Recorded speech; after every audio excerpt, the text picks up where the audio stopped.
Jeg heter Pierajomna Zombie, eller sagt på samisk, Antaslaga Pierajomna. Jeg er født og oppvokst i den samiske bygda Karasjok, Indre Finnmark. I en reindriftsfamilie, hvor vi har sommerbeiteland i Porsanger, og vinterbeiteland i indre strøk i Karasjok, Reinsogn. Ja. Og jeg kan jo fortelle litt om meg og min musikalske oppvåkning, når den skjedde. Den skjedde i grunnen ganske rimelig tidlig i mitt liv. Jeg kan minnes allerede ved middagsbordet hjemme i Vajamåkinjarga, mitt barndomshjem, så brukte jeg å slå på alt som heter kopper og kar og glass og ene med det andre.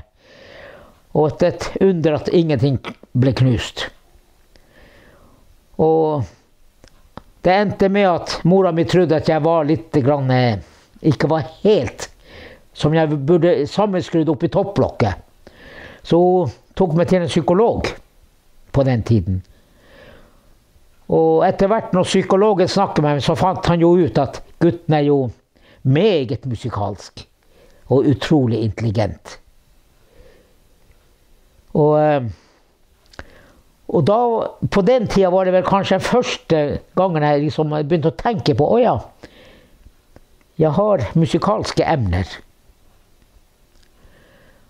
Og dette var med oss, og jeg minnes også at vi hadde en radionette av, sånn liten radio, som jeg brukte å slå på glasset og slå rytmen på alt dette her når det spiltes musikk. Og jeg holdt jo på å ødelegge den maskinen, radiomaskinen eller radionettemaskinen, på grunn av glassplata begynte å løsne. Men når vi snakker om den musikalske oppvåkningen, så skjedde vel ikke den før at jeg ble litt grann eldre. Og begynte å interessere meg for hva musikk er, rytmikk er og musikalitet. Og det var jo også via radioen, så vi hørte jo på datidens slagere, rockeslagere som Uriah Heep og Led Zeppelin og Deep Purple og den type musikk. Og jeg ble ganske fort fanget i rockens verden og rockemusikken, og det ble egentlig noe som har følt meg opp gjennom hele mitt liv. Og da kjenner jeg bare det at det var faktisk det som ble min musikk og min musikksjanger. Det var rocken. Og så var det på ungdomsskoletiden. Så en av lærerne, han skjønte vel det at den her guttepjokken hadde vel kanskje noen musikalske emner og evner. Så han førte meg opp på skolen da, musikkrommet i Karasjok, på barneskolen.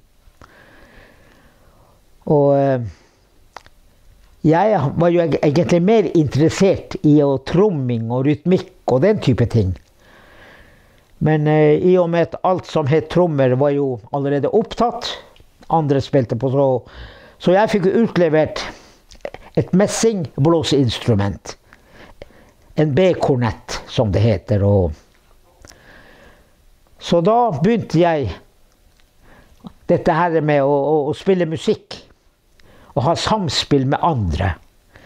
Det var vel kanskje begynnelsen på dette her å begynne å spille sammen med andre mennesker. Og det selvfølgelig, det gikk jo noen år. Begynte på en folkehøyskole på Soltun, utenfor Evenskjær, Skånland.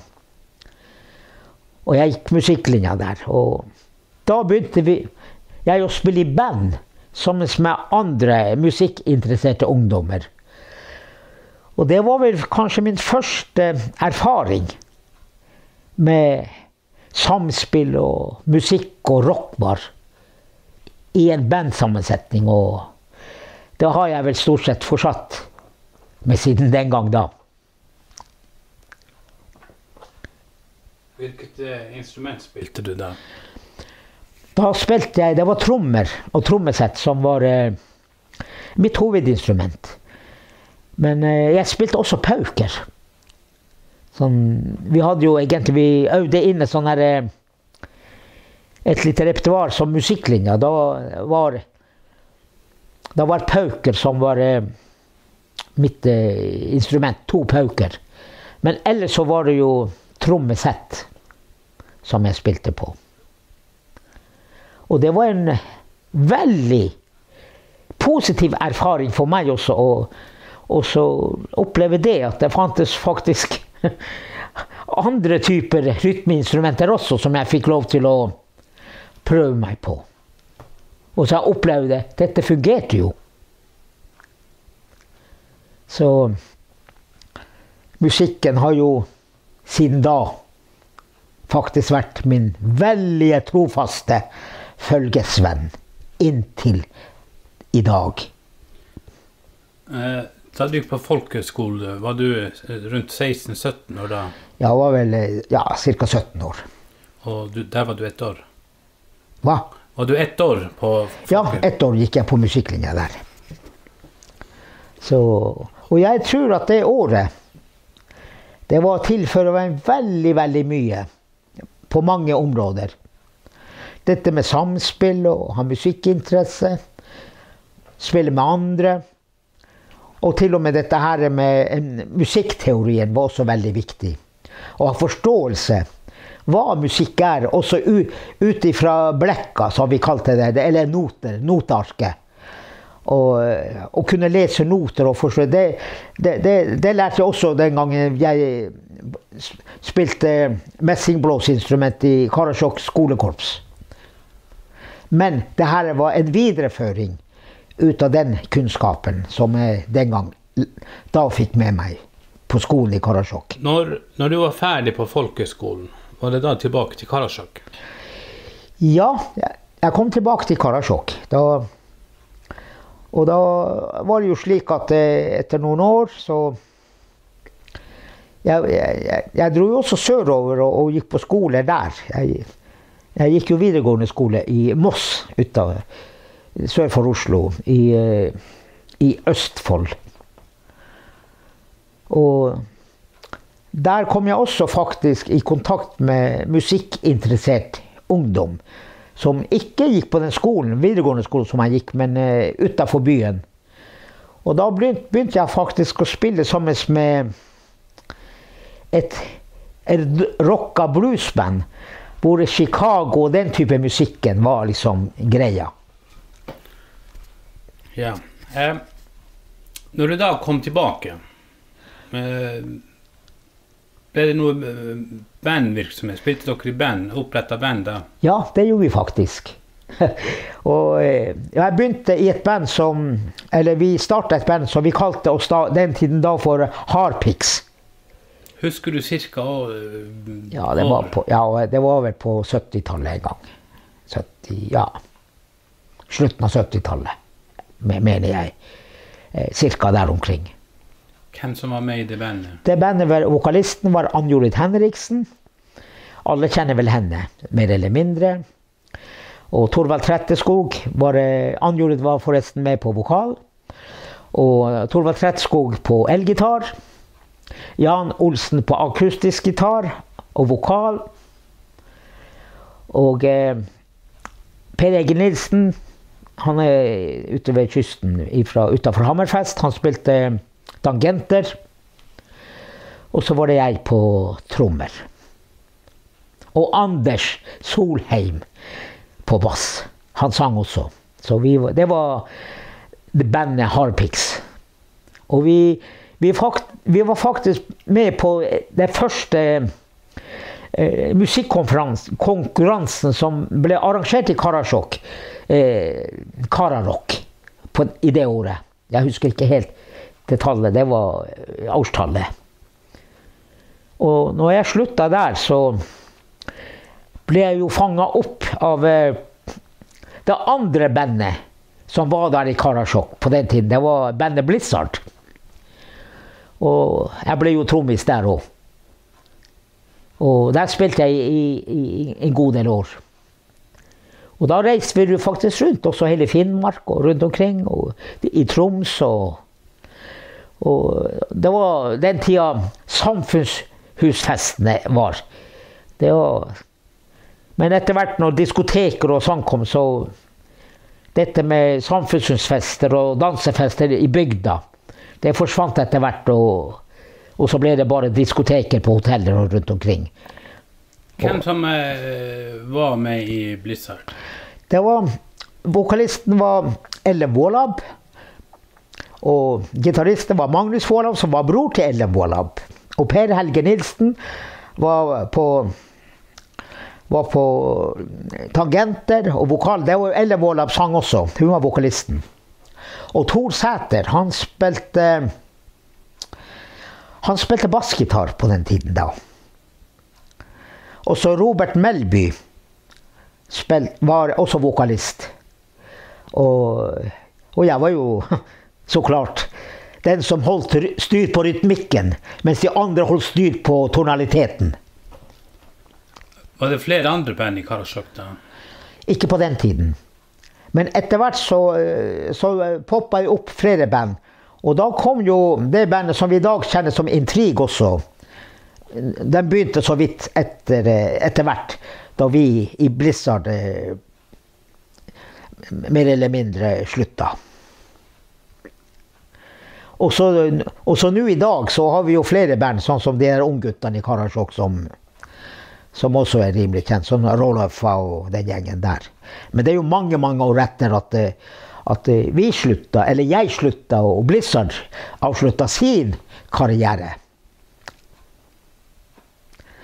Så jeg har jo vært med på en god del ting, sånn sett, når det gjelder innenfor musikken og musikaliteten. Jeg kan jo nevne som en liten kuriositet. Jeg har blant annet spilt med nasjonale storheter som på konserter, og som Steinar Albrigtsen og Jørn Hoel og Jannicke Jarlum, og den del av Dance with the Strangers med Elgen i spissen. Da var jeg med på et prosjekt som et Storm-prosjektet. Det var for noen år tilbake, 6-7 år tilbake i tid. Så bare for å skryte litt. Og så har jeg vært litt innenfor og spilt noen konsert med selveste Mari Boine. Da spilte vi blant annet i Karasjok på idrettshallen der. Det var også innenfor rytmikken, så klart. Ja, men du også en habil joiker. Ja, jeg joiker jo ganske mye, og per i dag. Så er jeg faktisk både vokalist og perkusjonist. Det vil si perkusjon, forskjellige rytmeinstrumenter. Og da musikkene progressiv etnofusion, hvor joikens tonalitet er fundamentet. Husker du når du begynte å joike? Jeg er oppvokst med joik. Min far, vet du, når han satt ved ovnagaddi, som vi sier, ved ovnen og fyrte opp ovnen og gjorde små ting, og så var det sånn, kan vi si på samisk, håra ditt. Og det er sånn, sånn der. Og da var det jo allerede i barnsben av alle tidlige år, så var det en naturlig inngang også til joikens atmosfære og tonalitet og rytmikk, ikke minst. Og joiken har jo også fulgt meg opp gjennom helt ifra tidlig barndom. Var du gammel første gangen du begynte å joike? Ja, jeg har vel kanskje joik allerede før jeg begynte på skolen. Det er vanskelig å... Joiken har jo hele tiden vært der, på et eller annet vis. Selv om, også etter hvert når vi vokste opp og ble mer... ikke var barn lenger og ble ungdommer, så plutselig så fikk vi høre at hysj, joik er jo synd. Sånn. Men vi var jo opprørsk som ungdom. Vi brydde oss ikke om det var synd eller ikke. Vi joika like fullt ut. Og levde livets glade dager.